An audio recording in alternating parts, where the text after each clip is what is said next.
Muy buenos días, señoras y señores. Buenos días a los que nos sintonizan en República Dominicana y también a los que nos sintonizan en el exterior. Hoy, jueves 16 de diciembre, año 2021, en el aire matinal, señoras y señores, con muchas noticias, entre ellos una lamentablemente muy trágica, pero aquí estamos para llevarles las informaciones a todos ustedes. Buenos días, Laura Castellano. Buenos días, Percio Maldonado. Buenos días, Geraldino, Percio. Hola, ¿qué tal? Señores, sí, una tragedia terrible Amanece. lo que ocurrió en el Aila en la tardecita de ayer. Eh, un productor urbano, Flow the Movie, apellido Hernández, falleció junto a toda su familia y además los 3 miembros de la tripulación de un avión privado de Elidosa, que tuvo aparentemente una serie de problemas que todavía no están bien determinados luego de salir del aeropuerto de Ligüero. Trataron de hacer un aterrizaje de emergencia en el Aila y lamentablemente pues se produjo un accidente en el cual todos los que estaban en el avión fallecieron. Creo que hay una conmoción importante en el país con esto. Así es. Bueno, es un asunto trágico, ¿verdad? Aquí estaba mirando algunos de los últimos accidentes aéreos en el país. Ha habido varios de helicópteros, avionetas. Este era un avión que aparentemente incluso había sido, de hecho, muchos de los artistas urbanos, perdón, Salud. Gracias, han dicho que con frecuencia usaban el avión, parece, para hacer ruta. Este avión iba con destino a Orlando, Florida, Estados Unidos. Y como dice Laura, pues están indagando las razones. No hay muchas imágenes. Ayer las autoridades impidieron que se tomaran fotos del área. Las fotos que hay se pudieron tomar un poco desde lejos, más bien con la humareda.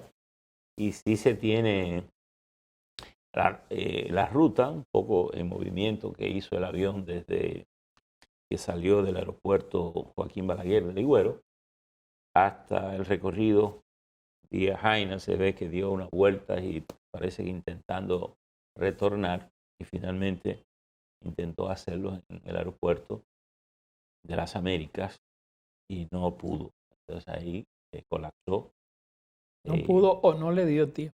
No pudo, exacto, no pudo. Porque dice un informe de Aerodón que supuestamente él había pedido o había notificado la situación de emergencia. Sí, ellos notificaron. Digo, no pudo porque posiblemente el avión cayó en los alrededores, como así entre el aeropuerto y el puerto, multimodal. Así que habría que ver qué tenía el avión, que a lo mejor le impidió tomar la pista y perdieron el control y se estrellaron ahí en esa zona.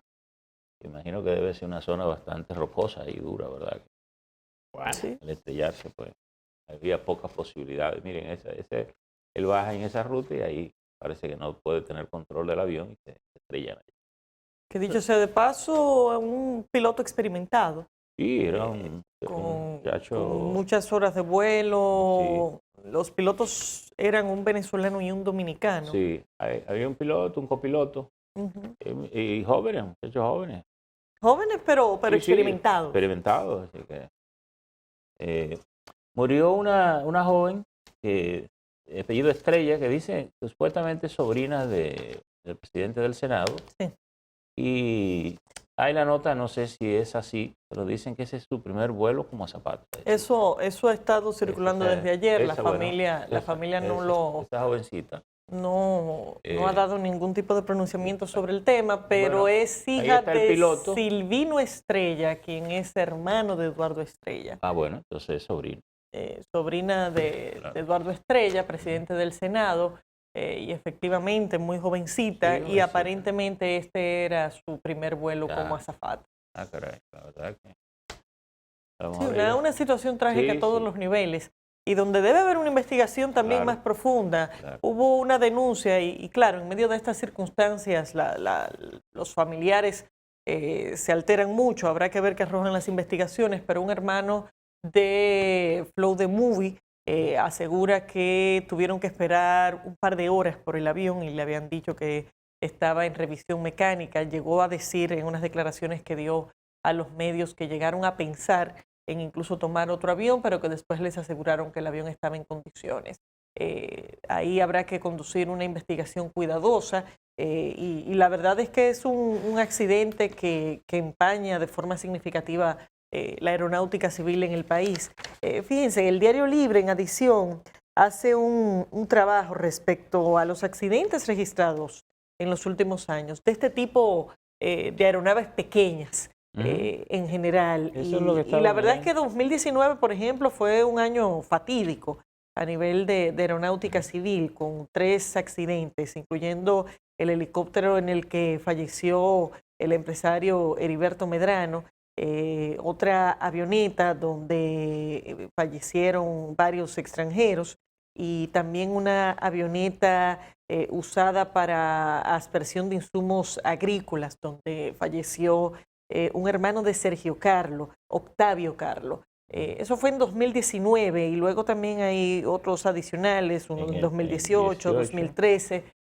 pero creo que, y por lo que estoy viendo ahí, fuera de vuelos que puedan ser ya mayores, como por ejemplo el caso del vuelo de Nueva York, que fue un vuelo terrible que se registró y donde murieron muchos dominicanos, o el vuelo que en Puerto Plata se accidentó, que era un vuelo alemán. Ese fue en el 96. Ese fue en el 96, exactamente. Pero de este tipo de aeronaves más pequeñas, en este caso no tan pequeña, un jet privado, pero creo que es el de mayor cantidad de víctimas hasta el momento. Este último. Sí.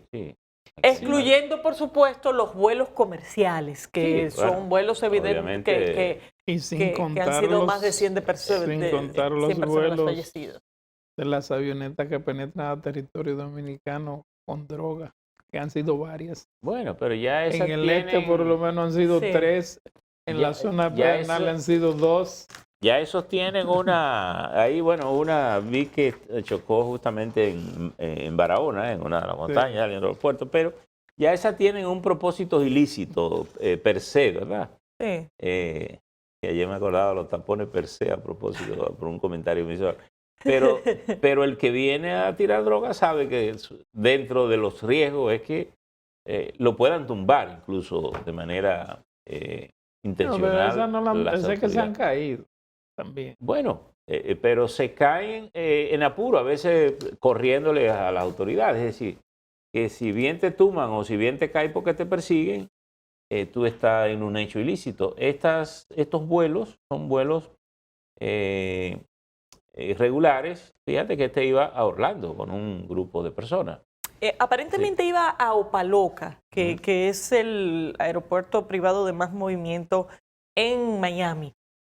Bastante cerca del aeropuerto internacional de Miami. Entonces, como te digo, era un vuelo regular de un país a otro, porque Estados Unidos tiene bastante control de todos esos vuelos. Bastantes vuelos de esa naturaleza. Y hay muchos vuelos privados que se hacen de contrata, incluso de aviones locales y aviones que son contratados para hacer esas. Bueno, de hecho, ese mismo avión. Ese creo que fue el que trasladó a DJ la Adonis. viuda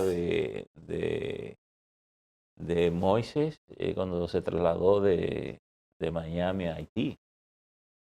Creo que fue ese avión, porque fue Eliosa que lo... Ese mismo avión había traído unas horas antes a DJ Adonis, que había llegado al país y se encuentra aquí para una serie de actuaciones durante el mes de diciembre. Tiene asustado, Diego. Bueno, incluso dio hasta unas declaraciones con relación al tema. Porque la verdad es que aparentemente ese avión en particular, por sus características, era muy usado por ese sector artístico. Y era un avión... Y la verdad es que habrá que esperar la investigación a ver qué fue lo que pasó, porque estas declaraciones del hermano de Flow the Movie pues traen una serie de preocupaciones adicionales dentro de la pasión, de la tragedia. Por supuesto, que es algo que trae una carga emocional muy fuerte, pero independientemente de eso, evidentemente hubo un fallo con el avión. ahí no aparenta haber características de que se tratara de un simple fallo humano de los pilotos, sino por el contrario, parece haber habido un fallo importante en el avión que los llevó a tomar la decisión de tratar de aterrizar en el Aila. Y lo que se ha explicado es que esa decisión se tomó aparentemente porque en el Aila hay mayores condiciones para atender una situación de emergencia de este tipo, y que por eso no se devolvieron al mismo Higüero, sino que trataron de llegar al Aila. Pero en todos los niveles es una tragedia terrible para estas familias involucradas, para el país también. Este tipo de accidentes hace un daño importante a muchos niveles en la percepción de la seguridad de la aeronáutica del país. En la imagen de la seguridad, evidentemente. Sí. Señores, ayer hablábamos aquí en este espacio el asunto que tiene que ver con la deuda y decíamos que el gobierno tenía un déficit de 284 mil millones de pesos para el presupuesto de 2022, pero precisamente ayer el Senado subsanó el déficit. ¿Que lo subsanó? Sí. Ayer aprobó en 2 lecturas consecutivas de urgencia los 284 mil millones que faltaban, lo aprobó en bono. Bueno, pero eso no es una solución, eso es un flujo de caja, pero el déficit, porque eso tú se lo debes a alguien, se lo deberá a alguien, ¿no? No, tú lo estás poniendo en circulación, sencillamente para que te lo compren y para poder solventar el presupuesto. Sí, pero eso no lo compran y es como tú compras una nevera, eso se compra y se debe. Habría que ver también la tasa a que se pondría en el mercado. Ese es otro ingrediente. Normalmente esa no es la tasa que tú fijas, depende de la sostenibilidad de la capacidad de crédito del país, que por cierto, actualmente se ha estado mejorando a nivel internacional la imagen del país desde ese punto de vista. Es decir, que yo no creo que dé mucho trabajo colocar los bonos, y tal vez de eso no es que tenemos que quejarnos, lo que tenemos que quejarnos es que tomemos todo este dinero prestado. No, tomar los bonos o los préstamos para nosotros no hay problema. Incluso ayer mismo, no solo esos 284 mil millones de dólares se aprobaron, se aprobó también en el Senado otro préstamo de 115 millones, creo que para la transformación digital, algo así. Se hizo algo, es decir, que eso también se suma a la política de endeudamiento. Yo sé que yo te voy a decir una cosa, ahí no llega un préstamo ni una solicitud de préstamo de bono que no sea aprobada, ¿eh? Todas son aprobadas. Aprueban. Y yo te voy a decir una cosa, probablemente la pandemia conducirá a los países mucho a endeudarse para solucionar situaciones, pero a veces digo, bueno, a lo mejor en el futuro la próxima pandemia va a ser de la deuda. No, la pandemia que tendremos no será la quiebra. Bueno, dicen que los países no quiebran. Los estados no quiebran, pero las administraciones sí quiebran los estados. Pero sí la economía, cuando tú no la manejas con los controles suficientes, te metes en problemas. Es que yo no he visto un solo préstamo que haya sido objetado ahí. Una sola colocación de bonos que haya sido objetada. Que haya habido votos en contra de ellos. Todos han sido aprobados. Acuérdate que los partidos que tienen la posibilidad del control lo pueden hacer. Pero acuérdate que en lo que llega al Congreso. Sí, pero después no podemos quejarnos de que los ingresos que recibimos por impuestos no nos alcanzan para pagar. Tú estás oyendo que al Congreso lo que se manda es el contrato firmado ya. Sí, pero si el Congreso no lo ratifica, no se ejecuta. Claro que sí, pero eso hay que estar claro. Lo que quiero decir es que... O sea que es una cosa con la otra. Claro, pero cuando tú lo mandas, porque tú tienes el amarre de que te lo van a pasar. Porque ya están apalabreados y firmado el contrato. Bueno. Así opera. Yo te voy a decir, la verdad es que a la calificadora de riesgo y a los organismos internacionales, al Banco Mundial, al Fondo Monetario Internacional, al Banco Interamericano de Desarrollo, al Banco Internacional Centroamericano, a todos, ellos no tienen problema en prestarte, porque ellos saben que tú le vas a pagar y tienes que pagarle como quiera. No importa el gobierno que sea, al final de cuentas, ellos se cobran su dinero y lo único que a ellos les interesa es que le paguen.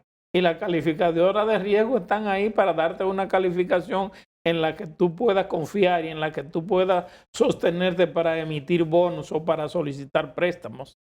Y en eso tan clara la calificadora de riesgo con respecto a los organismos internacionales.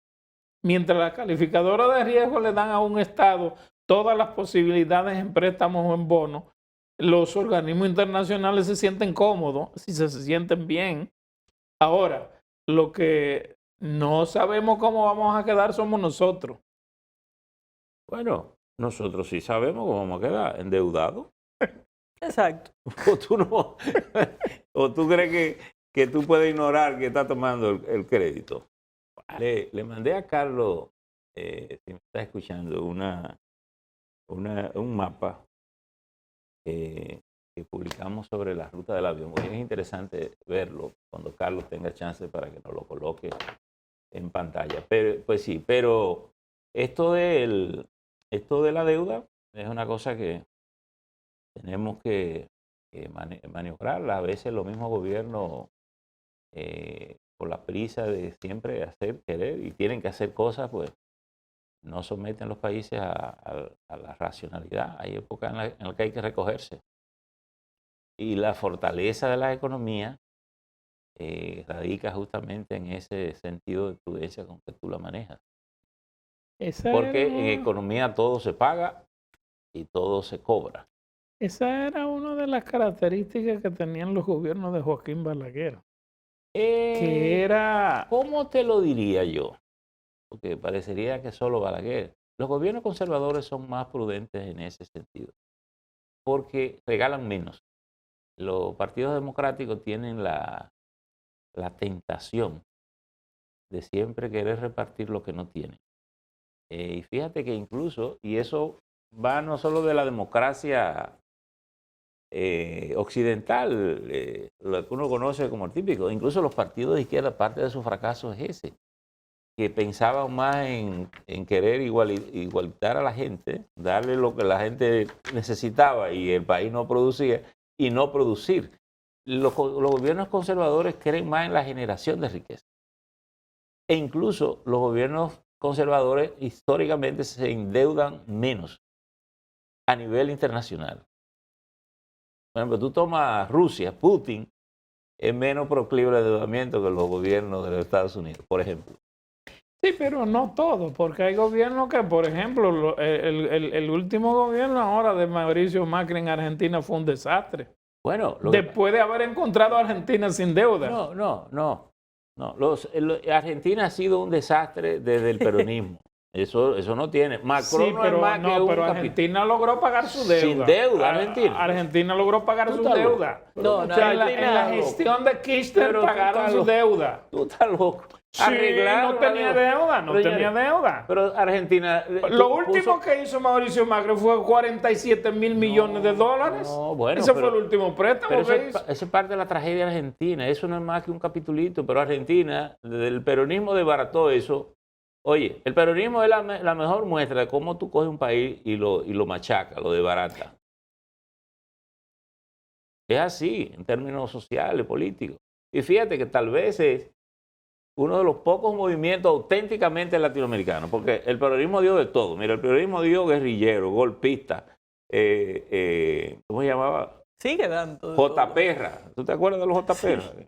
Que el marido de la embajadora que estaba aquí, esos son de los J-Perra, que eran unos jóvenes brujos, que eso era lo que acotaban a Isabel en el cuerpo de Evita para que le metiera el espíritu y la gobernaron, porque Perón vivió con la muerta y con la mujer en España, en la finca, y después vivió en Palacio.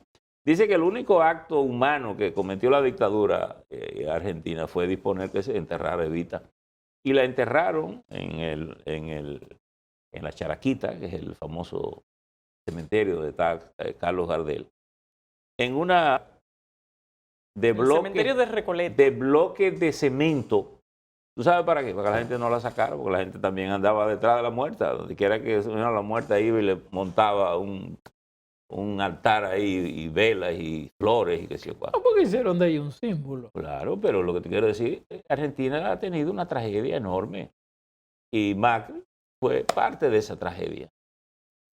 Bueno. Pero yo creo que en sentido general, y sé que es difícil en medio de esta situación porque los países tratan de levantarse, ¿no? Y los gobiernos tratan de levantarse, pero el sentido racional de la economía siempre es una garantía en el tiempo. Por eso la economía alemana es tan sólida. Por eso Margaret salió bien. No, Angela Merkel. Angela Merkel salió bien. Con más aplauso del que entró. Sí, es más, la economía alemana era tan fuerte. Déjame decirte que para que tú veas cómo son las coincidencias, pese a todo, el partido de ella no fue el que ganó las elecciones ahora. Bien, está bien, pero ella en su mérito ahora lo ganó la oposición, los socialdemócratas, los verdes y los liberales. Sí, porque también porque hicieron una alianza. Sí, hacen alianza y hay una mayoría. La alianza denominada del semáforo. Y cuando tú no estás participando en el asunto, tú no valoras que el otro es bueno. Quieres llegar, entonces tú le votas al tuyo. No, ellos lo que dicen. O cuando tú vas a la gallera, tú apuestas al gallo, al contrario, tú apuestas el tuyo. Así mismo. Es así. Entonces, en política y en la democracia eso es lógico. Porque tú dices, un gobierno, por ejemplo, el PRM está en el poder, pero hay un montón de gente que está afuera, que quiere lo que tienen ellos, entonces le va a votar en contra, entonces pueden sacarlo del poder aunque lo hagan bien. Ahora, pero no lo veamos como gobierno, veámoslo como país. Por ejemplo, cuando tú tomas la economía alemana, te das cuenta que es tan fuerte que sostuvo la Unión Europea casi en los hombros. De hecho, la economía alemana es la que sostiene la Unión Europea. Pero todos los otros han tenido su crisis, incluyendo al Reino Unido. Pero el principio, ¿tú sabes cuál es? Que no gastan más de lo que tienen. Ese es el principio, no es otra cosa. Tú hablas de Balaguer. ¿El principio cuál era? Presupuesto que sobrara. Porque el presupuesto nada más se complica cuando falta dinero. Pero eso te pasa en la casa, en el orden personal. No falta dinero que hay apuro, pero si falta dinero. Si sobra dinero. Balaguer llegó al extremo de endeudarse cuando estaba construyendo el complejo Valdés, Higüey y Aguacate. Llegó a endeudarse hasta el extremo que puso la economía dominicana en una situación sumamente difícil. Pero con fondos internos. No, pero no es endeudarse. Lo que Balaguer hizo fue destinar, llegó un momento que destinó el 55% de los ingresos del presupuesto a inversión pública. Eso es diferente. Claro, porque eso es tú lo que haces es que somete al país a unas restricciones. A unas restricciones como cuando tú le dices en tu casa, bueno, se acaban las fiestas, no hay vacaciones, no hay que yo cuánto, porque estamos pagando la casa o estamos pagando la beca de los muchachos que se van a estudiar. Bueno, tú haces un sacrificio. Por eso, de las 35 presas que el país tiene, Balaguer hizo 31 sin coger un chele prestado.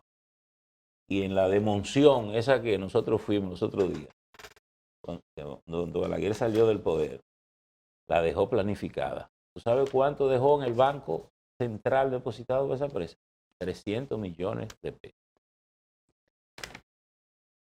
Luego, los dos gobiernos que la intervinieron tuvieron que irse a lamentablemente los gobiernos que hemos tenido posterior a él, todos, absolutamente todos, han visto el asunto de los préstamos y de los bonos como la alternativa más fácil. Bueno, es el clientelismo, el sentido del clientelismo, y te doy. Pero miren, señores, y yo le voy a decir a ustedes una cosa, y uno dice estas cosas aquí a veces, los gobiernos a veces no escuchan, no ponen. Pero miren ustedes lo siguiente. En estos días le digo yo a un funcionario que fue a visitarme, y le comenté algo que había escrito, incluso lo he escrito, de los 6.000 millones que va a dar el gobierno ahora esta Navidad. Y él me corrigió. Me dijo 6.000, no, 8.000. Digo yo, 8.000. Bueno, muy bien. Le digo, gracias, porque eso consolida más mi criterio. Tú vas a dar 8.000, eso es fuera de lo que damos institucionalmente como tarjeta, lo que tú tienes fijo. Esto nada más es para regalarlo para Navidad, para comer y beber aquí. Y yo digo, pero cojo esos 8.000 millones y cojo todos los planes sociales que tenemos, todos. Y tú me dirías que conceptualmente es posible que se hagan hechos de esa manera. Es que yo digo, si yo te doy un peso del Estado, tú algo tienes que hacer a cambio. Claro. Bien. Salvo que... Debía ser así. Salvo que tu condición sea tan especial por ancianidad, por enfermedad, por impedimento, que tú estés impedido de hacer eso. Entonces, yo te digo a ti una cosa. Todos esos programas se dice, te lo voy a dar para que mande el muchacho a la escuela, te voy a dar para que haga esa cosa.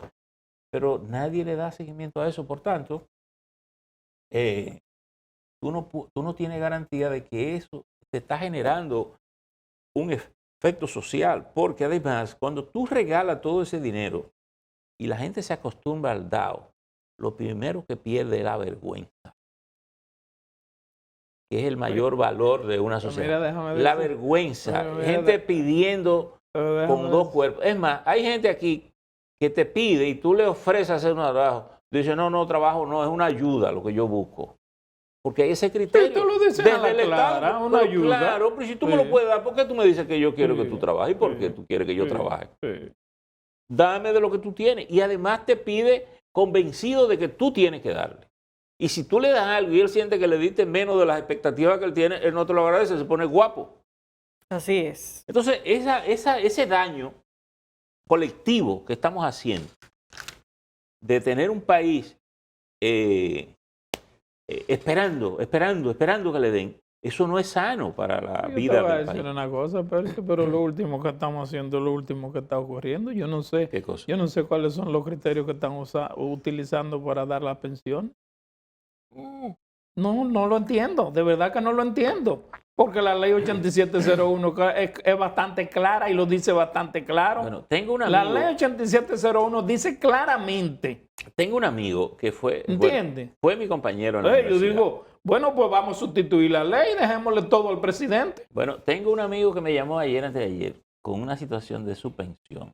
Él tiene más de 40 años, ahorró. Incluso le hicieron transferir su fondo de seguridad a Hacienda para darle la pensión. Incluso él ha estado afectado hasta de cáncer. No hay forma de que le salga su pensión.